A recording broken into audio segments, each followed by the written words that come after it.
Querida igreja, paz do Senhor Jesus, poder sentar neste culto cristocêntrico, onde estamos sentindo a presença de Deus. Trago uma breve reflexão inspirada no livro de Apocalipse, capítulo 19, versículo 6. E eu vi como que a voz de uma grande multidão, e como que a voz de muitas águas, e como que a voz de grandes trovões que dizia: Aleluia, pois já o Senhor, Deus Todo-Poderoso, reina. Nós sabemos, queridos irmãos, que o Senhor Jesus é o Rei dos Reis e o Senhor dos Senhores, e que, através da igreja, busca implantar e avançar o seu reino na terra, mesmo com todas as dificuldades espirituais que o inimigo de Deus, o adversário, propõe. E é evidente que Deus fez o homem para nutrir com ele comunhão. Deus fez o homem, colocou no Éden, no jardim, para desfrutar de um relacionamento com o ser eterno. Mas vindo o inimigo e seduzindo o coração de Eva e de Adão, trouxe ali um caminho pecaminoso que rompeu, que obstruiu esse elo de comunhão com Deus. Deus não ficou com as mãos na cabeça, aturdido, pois na eternidade sua presciência já tinha o plano da redenção estabelecido na pessoa de Cristo. E em 3:15 de Gênesis nós temos a primeira profecia bíblica, que alguns chamam de proto-evangelho, quando Deus anuncia a sentença da serpente, que embora perseguisse o homem, no fim, alguém nascido homem esmagaria a cabeça do inimigo. E o Senhor Jesus veio à terra, encarnou, de maneira milagrosa. Deus usa a irmã Maria, que ao ser tocada pela virtude do Altíssimo, o poder do Espírito, concebe de maneira sobrenatural o Senhor Jesus. O Senhor Jesus, que é verdadeiramente homem, verdadeiramente Deus. E o inimigo morria de medo do avanço da obra de Cristo, por isso que muitas vezes procurou atrapalhar. Quando Herodes recebeu a notícia de que estrangeiros chegavam para adorar o menino rei, baixou um decreto para que se matasse todos os bebês. Deus providenciou um escape para José, Maria e Jesus, e o Senhor Jesus escapou. Cresceu, iniciou o seu santo ministério e, evidentemente, quando começou a evidenciar as suas obras, sofreu de maneira mais feroz a oposição e a resistência. Muitas vezes o inimigo quis até apoderar-se de Cristo, usando os seus opositores, mas ainda não era o tempo na agenda de Deus de Jesus ser entregue. Até porque Jesus dizia que ninguém ia tirar a sua vida, Ele mesmo a daria e depois teria poder para tomá-la de volta. Muitas vezes o diabo preparou esquemas, mas Jesus ia, por milagre de Deus, tendo livramento. Quando chegou o tempo na agenda de Deus de Jesus ser entregue, o inimigo tentou virar a chave e usar o Sinédrio e Judas para retardar o sacrifício pascal. Mas na mesa da ceia, Jesus disse para Judas: o que tens para fazer? Faze depressa. Porque quem estava no comando da agenda de Jesus não eram os homens, era o Deus El Shaddai, que tem o controle de todas as coisas nas mãos. O Senhor Jesus atravessou a via dolorosa, subiu no madeiro, sofreu todo escárnio, zombaria, pressão psicológica, dores físicas, mas Davi cantando profetizou que Deus não deixaria que o seu santo visse a corrupção. E Pedro entendeu bem para quem era destinada esta promessa, quando na sua pregação em Atos 2, retoma esse texto, relembrando que Jesus ia ser guardado pelo Pai, que não ia permitir nem que as bactérias trouxessem decomposição para o seu corpo. Ficou retido no túmulo por um fim de semana, ganhou até um túmulo de presente. Ele não tinha um plano funerário, mas só durou um fim de semana, porque a morte arrodeava querendo tragá-lo. Mas como Jesus não tinha pecado, a morte não tinha uma porta de entrada para tragar o corpo do Senhor. No terceiro dia, na manhã gloriosa, quando as mulheres iam visitar o corpo, o defunto, Jesus estava ressuscitado, pedra removida, e animado para prosseguir o seu encontro com os discípulos. Não teve pressa, não era um filho mimado de um papai, não era um playboy, que assim que cumpriu a tarefa, exigiu que Deus reembolsasse a sua glória eterna. Ainda teve paciência de ficar 40 dias na terra, visitando muita gente, tratando muitos corações, mas o Pai tinha dito a ele: se você fizer a obra completa e me obedecer, eu vou devolver a glória que você teve comigo desde a fundação do mundo. Eu vou dar a você de volta a glória. E o Pai cumpriu esta promessa quando Jesus, em nenhum saguão de nenhum aeroporto, mas nas nuvens, em Atos 1, foi ascenso aos céus. E os discípulos ficaram estupefatos naquele saguão de embarque com a partida do Mestre. E foi preciso que anjos interrompessem aquela cena para relembrar uma promessa gloriosa que ainda hoje aquece o nosso coração. Meus irmãos, não fique olhando para cima aturdido não, porque não é o fim da história. O mesmo Jesus que vocês viram subir, vocês vão ver descer nos céus também, em glória. Aleluia. É claro que muitos se levantaram para dizer que a ressurreição de Cristo é uma anedota, uma fábula, um conto de fadas. Mas o Senhor Jesus, que não precisa de cobertura de nenhum jornalista, o Senhor Jesus que não precisa de nenhum registro histórico, de nenhuma prova científica, de nenhum equipamento, de nenhum cientista para comprovar que Ele é Deus, Ele fez questão de dar uma prova cabal de que está vivo, que subiu ao céu e que reina soberano.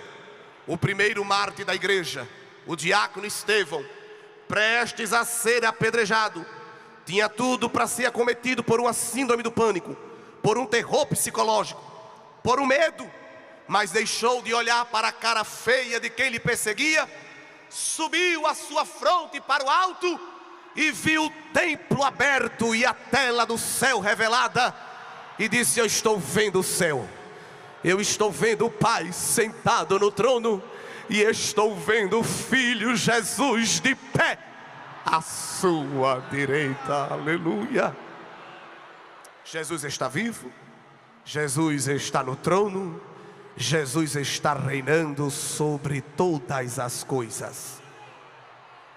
Mas é evidente que este intervalo entre a primeira vinda do Senhor, quando Ele é ascenso aos céus, e a sua segunda vinda gloriosa, esse intervalo parece que Deus está omisso.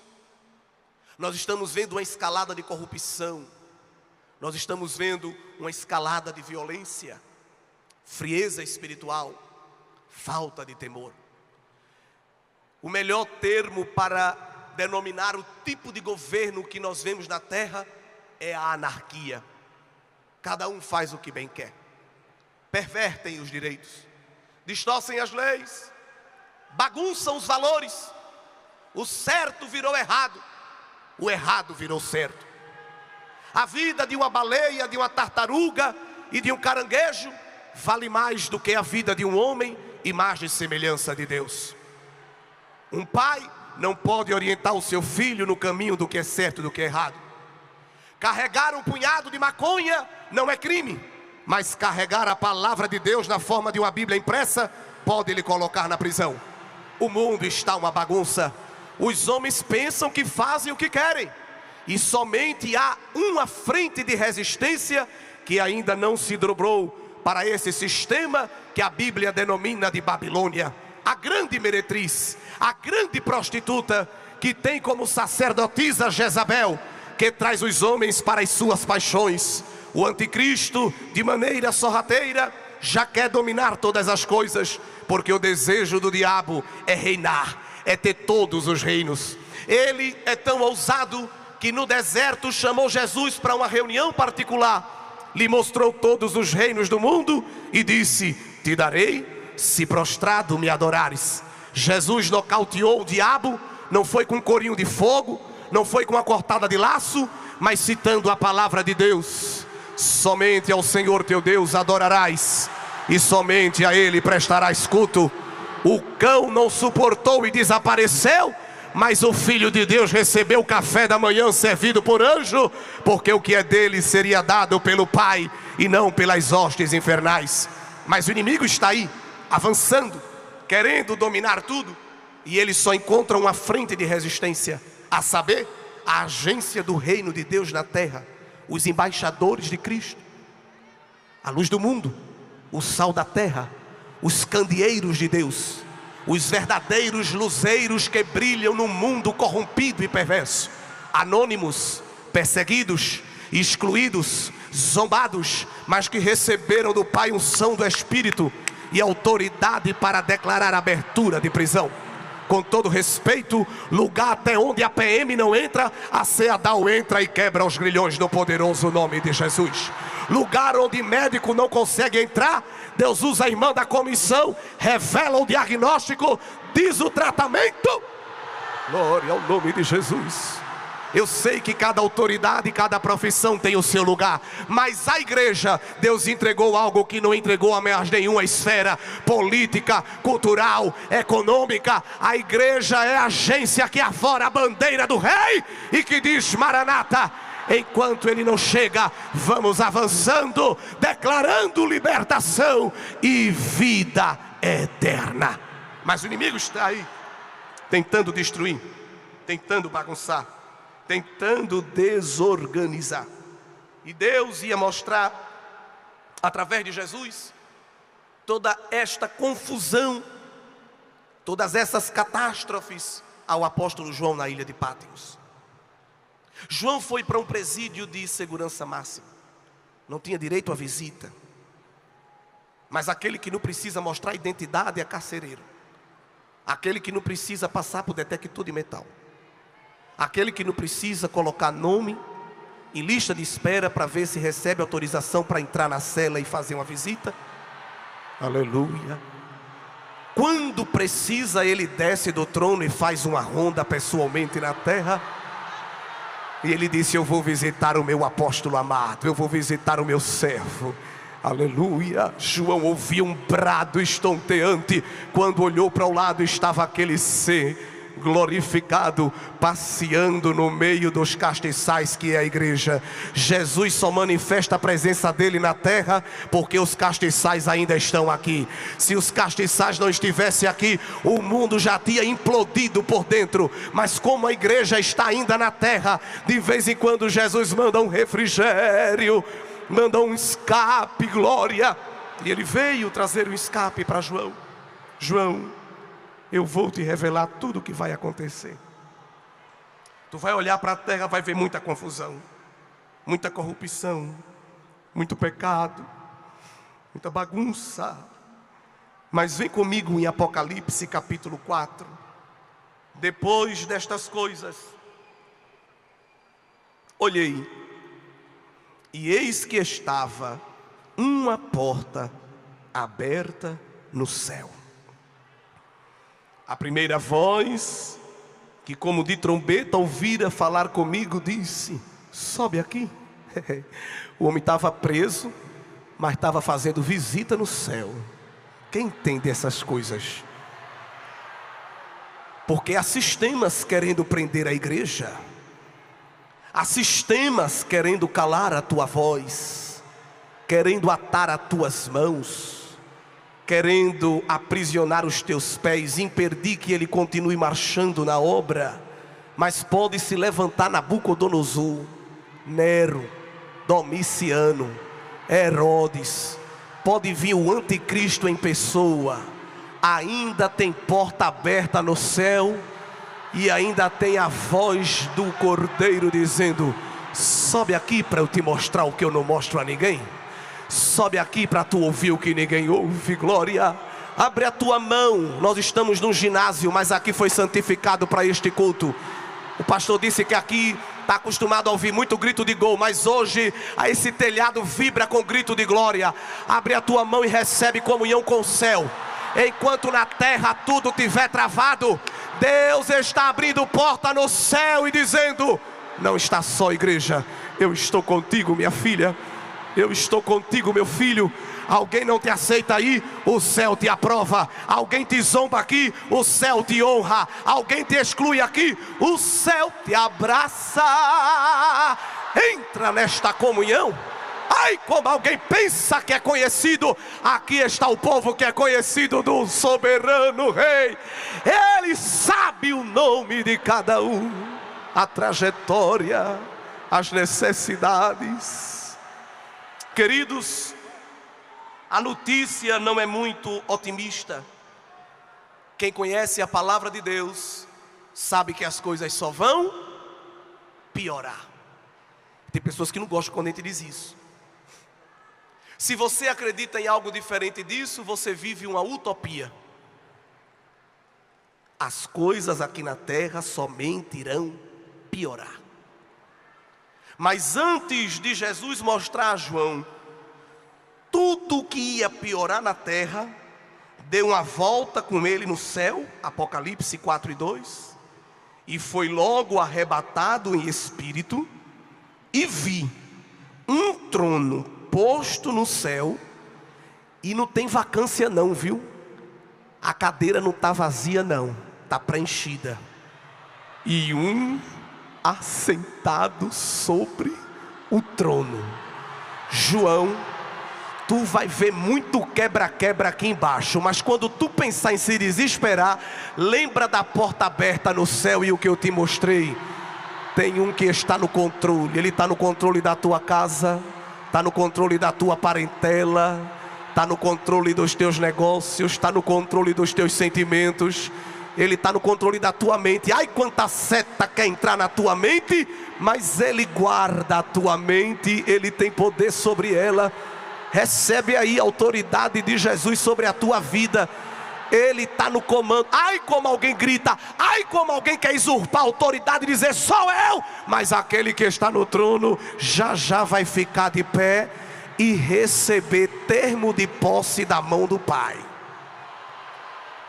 Porque Jesus não está sentado na cadeira apenas por um ato decorativo. A cadeira de Jesus não é cadeira de honra, é cadeira executiva, de quem toma decisão, de quem decide, de quem faz as coisas acontecerem.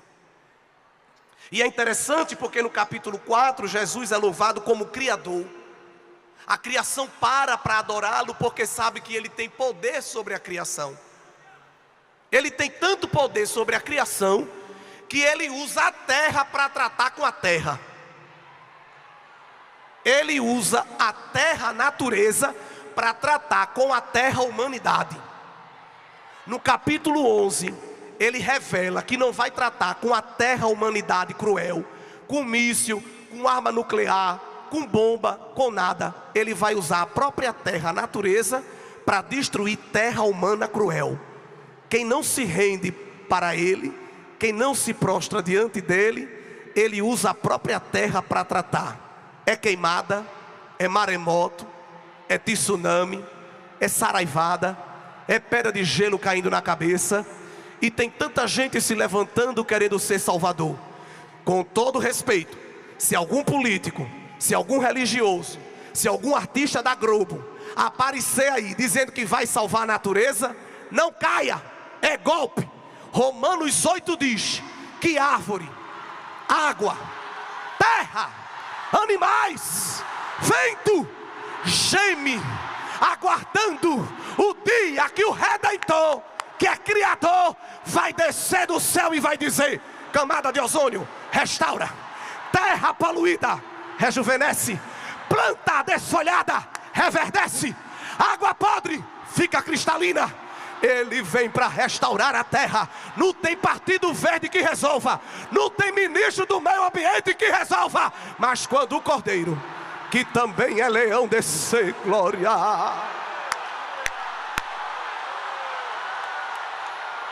Aleluia, glória ao nome de Jesus. Ele vai fazer a terra gemer em grande confusão. Grande é a confusão e a convulsão, mas no meio do quebra-quebra, a igreja está guardada nas bodas do Cordeiro, porque a terra só traga terra cruel, mas terra santificada. O Senhor diz: vem, vem noiva, vem eleito, vem amada minha para a sala do banquete.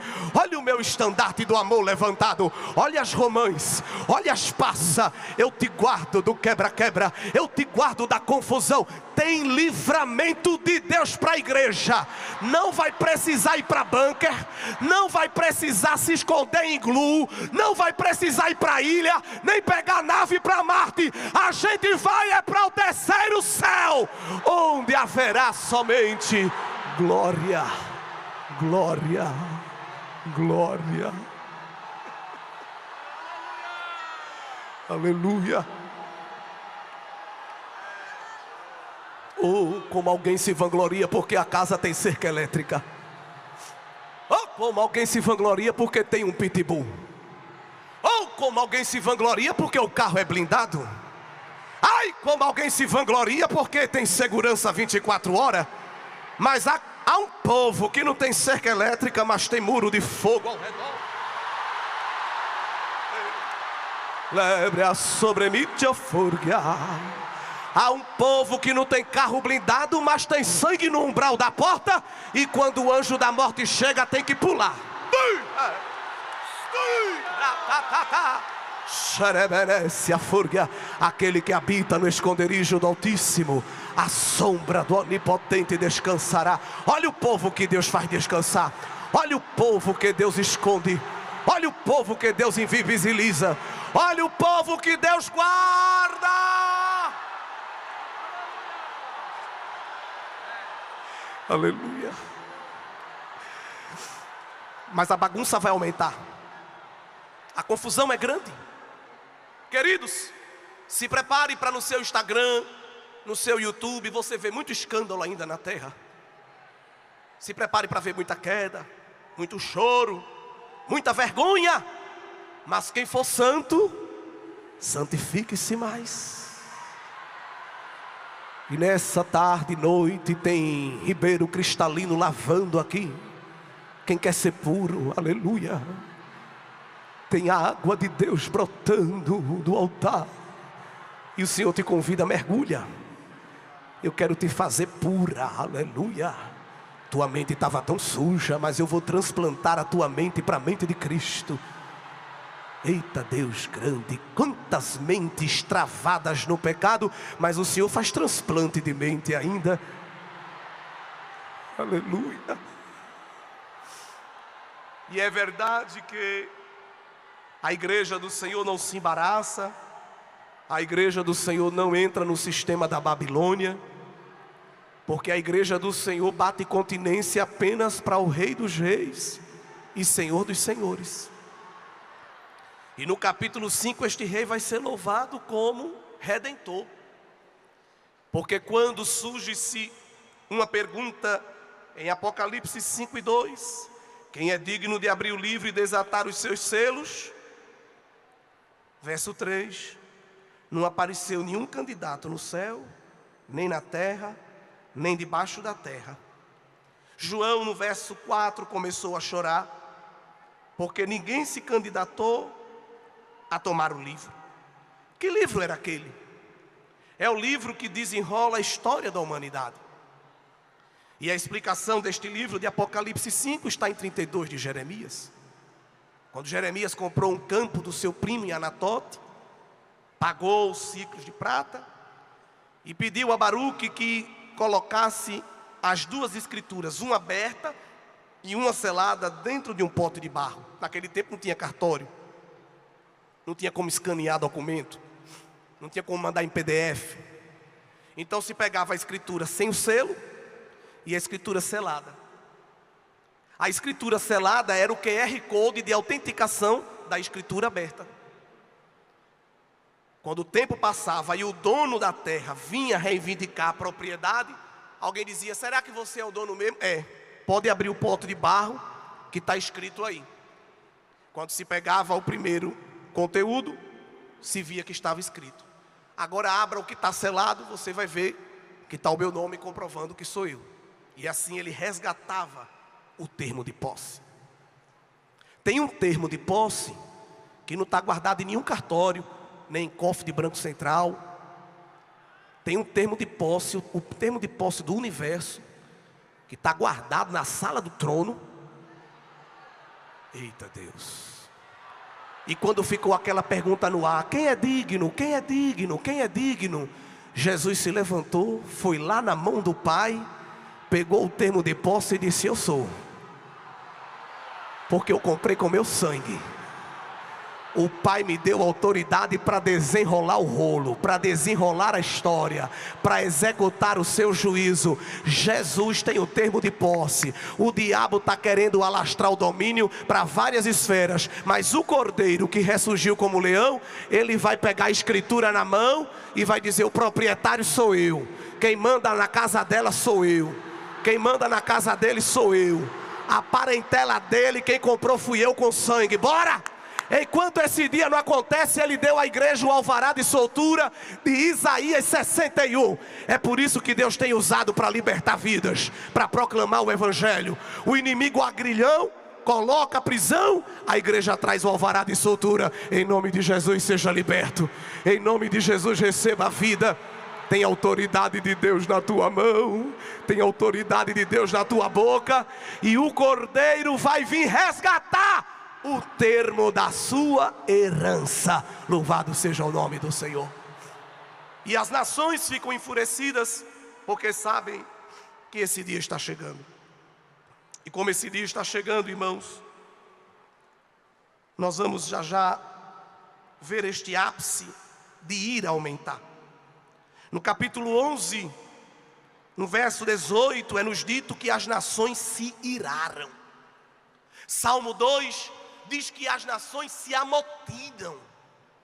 O Salmo 46 diz que as nações se embraveceram. Os reinos se moveram. Os inimigos de Deus fazem reuniões, se unem com projetos para lutar contra o Filho de Deus. Deus olha para tudo isto e pensa que ele fica com a mão na cabeça, preocupado, se tremendo. E agora quem nos salvará? Não. Salmo 2 diz que ele olha para os inimigos do Filho e ri deles. Vocês estão inventando essas leis, é? Você pode imaginar Deus no trono eterno rindo do inimigo? Ah, eles não podem falar mais não meu nome, é? Pode fazer intervalo bíblico na escola não? Não pode mais baixar aplicativo de Bíblia no celular não? Ele se vira para o filho e diz: filho, te preocupa não, pede-me o que queres, e as nações eu te darei por herança. Filho, não gasta cartucho com coisa pequena não. Fica sentado aqui do meu lado, até que eu ponha o inimigo por escabelo do teu pé. O inimigo que te aflige, filho, vai ser banquinho para tu descansar a sola do teu pé.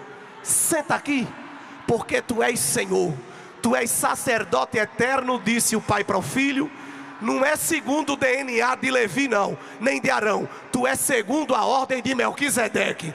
Por isso que no santuário da terra o sacerdote trabalhava em pé sem parar, mas no santuário celestial o filho está sentado, porque ele olha para o pai e diz: cumpri a missão. tarefa completa. Estou esperando agora só a voz de comando. Que voz de comando? De 1 Tessalonicenses 4, voz de comando de guerra, voz de alarido, toque de trombeta e voz de arcanjo. É o Senhor dizendo ao céu: abre, porque quem vai embarcar agora é a minha noiva. O inimigo quer atrapalhar esse dia. Paulo em Efésios 6 diz que as hostes infernais habitam a atmosfera. Imagine o congestionamento, a igreja querendo subir e o inferno querendo atrapalhar. Mas quando a trombeta tocar, a voz de comando bradar e a voz de arcanjo ressoar, Deus vai dizer: inferno, sai da frente, porque a minha noiva vai atravessar primeiro, segundo e o terceiro céu e vai chegar na sala do trono. Meus irmãos, nesta breve reflexão o Senhor nos anima. Já já venceremos toda oposição. Já já venceremos toda resistência. Vai lutando, porque aquele que está conosco é maior do que o que está com o mundo. O inimigo da igreja vai avançando em progressão, mas quando tudo parecer perdido, não vai ser no aeroporto de Guarulhos, não vai ser no aeroporto de Frankfurt ou qualquer outro grande hub aéreo. Lá no Monte das Oliveiras, o Filho de Deus vai aterrissar com a igreja. O impacto do aterrissar de Jesus na terra vai ser tão grande que o monte não vai suportar e vai se abrir como um vale. E Jesus não vai vir com urso de pelúcia, com bandeja de chocolate, nem com bandeirinha de coração. Vai descer com vara de ferro para julgar e pelejar com justiça. Na sua primeira vinda, lhe furaram com a lança de ferro. Na segunda vinda, ele vai julgar com vara de ferro. Na primeira vinda lhe deram coroa de espinhos. Na segunda vinda ele vem com coroa real. Na primeira vinda lhe deixaram seminu. Na segunda vinda ele vem com veste de linho fino e cinto de ouro.